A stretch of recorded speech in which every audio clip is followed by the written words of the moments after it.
ओम गंगणपते नमः नमः। श्रीमद् वाल्मीकि रामायण तीसरा अध्याय। माघ मास में रामायण श्रवण का फल, राजा सुमति और सत्यवती का पूर्व जन्म का इतिहास। सनत कुमार जी ने कहा, ब्राह्मण नारद जी, आपने यह अद्भुत इतिहास सुनाया है और रामायण के महात्म का पुनः विस्तार पूर्वक वर्णन कीजिए। आपने कार्तिक मास में रावण के श्रवण की महिमा बताई, अब कृपा करके दूसरे मास का महात्म बताइए। मुने, आपके वचनामृत से किसका संतोष नहीं होगा। नारद जी ने कहा, महात्माओं, आप सब लोग निश्चय ही बड़े भाग्यशाली और कृतकृत्य, इसमें संचय नहीं, क्योंकि आप भक्ति भाव से भगवान श्री राम की महिमा सुनने के लिए उद्यत हुए हैं। ब्रह्मवादी मुनियों ने भगवान श्री राम के महात्म के श्रवण पुण्यात्मा पुरुषों के लिए प्रलम दुर्लभ बताया गया है।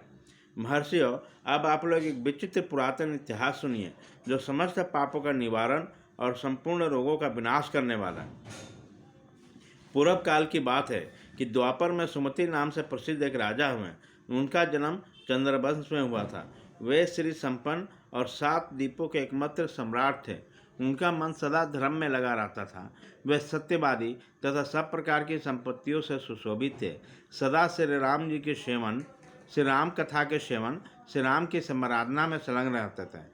श्री राम की पूजा अर्चना में लगे रहने भक्तों को वे सदा सेवा करते थे। उनमें अहंकार नाम भी नहीं था। वे परम पूज्य पुरुषों के पूजन में तत्पर रहने वाले, समदर्शी तथा सद्गुण संपन्न थे। राजा सुमति समस्त प्राणियों के हितैषी, शास्त्र कृतम यशस्वी थे। वह परम सौभाग्यशालिनी पत्नी भी उनके समस्त शुभ लक्षणों से सुशोभित थे। उनका नाम सत्यवती था। वह पतिव्रता थे। पति में ही उसके प्राण बसते थे। वे दोनों पति पत्नी सदा रामायण के ही पढ़ने और सुनने में संलग्न रहते थे। सदा अन्न का दान करने और प्रतिदिन जलादान में प्रवृत्त होते थे। उन्होंने असंख्य पोखरों, बगीचों तथा बावड़ियों का निर्माण कराया। महाभाग राजा सुमति भी सदा रामायण के अनुशीलन में लगा रहते। वह भक्ति भाव से भावित हो रामायण को ही वास्तव सुनते थे। इस प्रकार वह धर्मज्ञ नरेश श्री राम की आराधना में ही तत्पर रहते। उनकी प्यारी पत्नी सत्यवती भी ऐसे ही थी। देवताओं भी उन दोनों दंपत्ति को सदा भूरी भूरी प्रशंसा करते थे। एक दिन उन त्रिभुवन विख्यात धर्मात्मा राजा रानी को देखने के लिए विभांडक मुनि अपने बहुत से शिष्यों के साथ वहाँ आए। मुनिवर विभांडक को आया देखकर राजा सुमति को बड़ा सुख मिला। वह पूजा के विस्तृत सामग्री साथ लेकर पत्नी सहित उनकी आगवानी के लिए आए। जब मुनि का अतिथि सत्कार संपन्न हो गया और वह शांत भाव से आसन पर विराजमान हो गए, उसी समय आसन पर बैठे हुए भूपाल ने मुनि से हाथ जोड़कर कहा। राजा बोले, भगवान, आज आपके शुभागमन से मैं कृतार्थ हो गया, क्योंकि श्रेष्ठ पुरुषों संतों के आगमन के सुखदायक बताकर उनकी प्रशंसा करते हैं। जहाँ महापुरुषों का प्रेम होता है, वहाँ सारी संपत्ति अपने आप उपस्थित हो जाती है। वहाँ तेज, कीर्ति, धन और पुत्र सभी वस्तुएं उपलब्ध होती है। ऐसे विद्वान पुरुषों का कथन है। मुने, प्रभु, जहाँ संत महात्मा बड़ी भारी कृपा करते हैं, वहाँ प्रतिदिन कल्याणमय साधनों की बुद्धि होती है। ब्राह्मण, जो अपने मस्तक पर ब्राह्मणों का चरणोदक धारण करता है, उस पुण्यात्मा पुरुष ने सब तीर्थों में स्नान कर लिया, इसमें संचय नहीं है। शांत स्वरूपे महर्षि, मेरे पुत्र, पत्नी तथा सारी संपत्ति आपके चरणों में समर्पित है। आज्ञा दीजिए, हम आपकी क्या सेवा करें।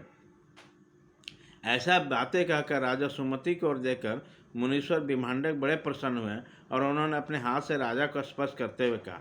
ऋषि बोले, राजन, तुमने जो कुछ कहा है वह सब कुछ तुम्हारे कुल के अनुरूप है। जो इस प्रकार विनय से झुक जाते हैं, वे सब लोग परम कल्याण के भागी होते हैं। भोपाल, तुम सन्मार्ग पर चलने वाले हो, मैं तुम पर बहुत प्रसन्न हूँ। महाभाग, तुम्हारा कल्याण हो। मैं तुमसे जो कुछ पूछता हूँ उसे बताओ। यद्यपि भगवान श्री हरि को संतुष्ट करने वाले बहुत से पुराण भी थे जिनका तुम पाठ कर सकते थे, तथापि इस माघ मास में सब प्रकार प्रयत्नशील होकर तुम जो रामायण के पुराण में लगे हो, तुम्हारी यह साध्वी पत्नी जो सदा से राम के आराधना में रत रहती है, इसका क्या कारण है? यह वृत्तांत यथावत रूप में मुझे बताओ। राजा ने कहा, भगवान सुनिए, आप जो कुछ पूछते हैं वह सब मैं बता रहा हूँ। मुने, हम दोनों का चरित्र संपूर्ण जगत के लिए आश्चर्यजनक है। साधु श्रीमुने, पूर्व जन्म में मैं मालती नामक शूद्र था।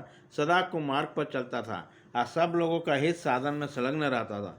दूसरे को चुगली खाने वाला, धर्मद्रोही, देवता संबंधी द्रव्य का अपहरण करने वाला, तथा महापातियों के संसर्ग में रहने वाला था। मैं देव संपत्तियों से ही जीविका चलाता था। गौ हत्या, ब्राह्मण हत्या और चोरी करना यही अपना धंधा था। मैं सदा प्राणियों को हिंसा में ही लगा रहता था। प्रतिदिन दूसरे से कठोर बातें बोलता, पाप करता, वैश्वां में आसक्त रहता। इस प्रकार कुछ काल तक घर में रहा। फिर बड़े बड़े लोगों के उल्लंघन करने के कारण मेरे सभी भाई बंधुओं ने मुझे त्याग दिया। मैं दुखी होकर वन में चला आया। वहाँ प्रतिदिन मुर्गों का मांस खाकर रहता और कांटे आदि बिछाकर लोगों का आने जाने का मार्ग अवरुद्ध कर देता। इस तरह अकेला बहुत दुख भोगता हुआ मैं उस निर्जन वन में रहने लगा। एक दिन की बात है कि मैं भूखा प्यासा, थका मादा, निंद्रा से झुकता हुआ निर्जन वन में आया। वहाँ देवलोक से वशिष्ठ की आश्रम में मेरी दृष्टि पड़ी। उस आश्रम के निकट एक विशाल सरोवर था जिसमें हंस और कौरंडो आदि जल पक्षी छा रहे थे। मुनीश्वर, यह सरोवर चारों ओर से वन्य पुष्प समूहों द्वारा आच्छादित था।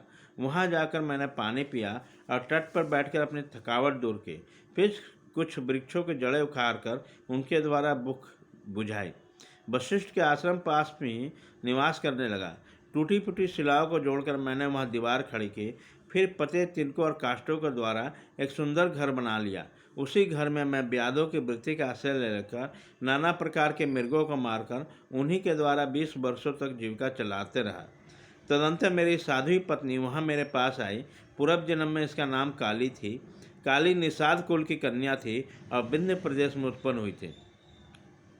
उसके भाई बंधुओं ने उसे त्याग दिया था। वो दुख से पीड़ित थी। उसका शरीर वृद्ध हो चला था। ब्राह्मण वो भूख प्यास से शिथिल हो गए थे। वह इस सोच में पड़ी रहती थी कि भोजन का कार्य कैसे चलेगा। देवयोग से घूमती घामती वह उसी निर्जन वन में आए पहुंची जिसमें मैं रहता। गर्मी का महीना था। बाहर उसे धूप सता रही थी और भीतर मानसिक संताप अत्यंत पीड़ा दे रहा था। इसी समय दुखनी नारी को देखकर मेरे मन में बड़ी दया आई। मैंने इसे पीने के लिए जल तथा खाने के लिए मांस और जंगली फल दिए। ब्राह्मण काली ने जब विश्राम कर चुकी तब मैंने उसका यथार्थ वृत्तांत पूछा। महात्मन, मेरे पूछने में उसने जो जन्म क्रम निवेदन किए उनको बताता हूँ, सुनिए। उनका नाम काली था। निषाद कुल की कन्या थे। विद्वन, उसका पिता का नाम दंभिक या दाविक था। वह उसी की पुत्री थी और विंध्य पर्वत पर निवास करते थे। सदा दूसरों का धन चुराना और चुगली खाना ही उसका काम था। एक दिन उसने पति की हत्या कर डाली, इसलिए भाई बंधु ने उसे घर से निकाल दिया। ब्राह्मण, इसी प्रकार परित्यक्ता काली इस दुर्गम निर्जन वन में मेरे पास आई।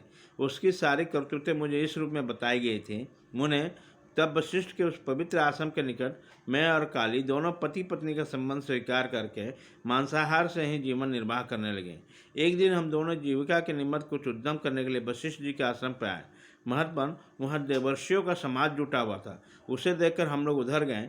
वहाँ माघ मास में प्रतिदिन ब्राह्मण लोग रामायण का पाठ करते रहते थे। उस समय हम लोग निराहार थे और पुरुषार्थ करने में समर्थ होने पर भूख प्यास से कष्ट पा रहे थे। अतः बिना इच्छा के वशिष्ठ के आश्रम में चले गए।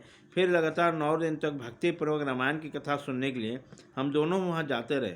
मुने, उसी समय हम दोनों की मृत्यु हो गई। हमारे उस क्रम से भगवान मधुसूदन का मन प्रसन्न हो गया था। अतः उन्होंने हमें ले आने के लिए दूत भेजे। वे दूत हम दोनों को विमान में बैठाकर भगवान के परम पद उत्तम धाम में ले गया और हम दोनों देवादिदेव चक्रपाणी के निकट जा पहुँचे। वहाँ हमने जितने समय तक बड़े बड़े भोग भोगे वो सब बता रहे हैं, सुनिए। कोटि सहस्र और कोटि सतयुगों तक श्री राम में निवास करने तथा हम लोग ब्रह्मलोक में आए। वहाँ भी उतने ही समय तक रहकर हम लोग इंद्रलोक में आए। मुनि श्रेष्ठ, इंद्रलोक में उतने ही काल तक परम उत्तम भोग भोगने के पश्चात कर्मशः पृथ्वी पर आए। यहाँ भी रामायण के प्रसाद से हमें अतुल संपत्ति प्राप्त हुई है। मुने, अनिच्छा से रामायण के श्रवण करने पर भी हमें ऐसा फल प्राप्त हुआ। धर्मात्मा, यदि 9 दिनों तक भक्ति भाव से रामायण की अमृतमय कथा सुनी जाए तो जन्म जना और मृत्यु का नाश करने वाली होती है। विप्रवन, सुनिए। विवश होकर भी जो कर्म किया जाए वह रामायण के प्रसाद से महान फल प्राप्त करता है। नारद जी कहते हैं, उसी समय मुनीश्वर विभांडक राजा सुमति का अभिनंदन करके अपने तपोवन को चले गए। विप्रवरों, अतः आप लोग देवादिदेव चक्रपाणी भगवान श्री हरि की कथा सुनिए। रामायण कथा कामधेनु के समान अभिष्ट फल देने वाली बताई गई है। माघ मास के शुक्ल पक्ष में प्रयत्न पूर्वक रामायण की निर्माण कथा सुनना चाहिए। यह संपूर्ण धर्मों का फल प्रदान करने वाली है। यह पवित्र आख्यान समस्त पापों को नाश करने वाली है। जो इसे वास्तव सुनता है वह भगवान श्री राम का भक्त होता है। इस प्रकार श्री स्कंद पुराण के उत्तरखंड में नारद सनत कुमार संवाद के अंतर्गत रामायण महात्म के प्रसंग में माघ मास में रामायण कथा श्रवण के फल का वर्णन नामक तीसरा अध्याय पूरा हुआ।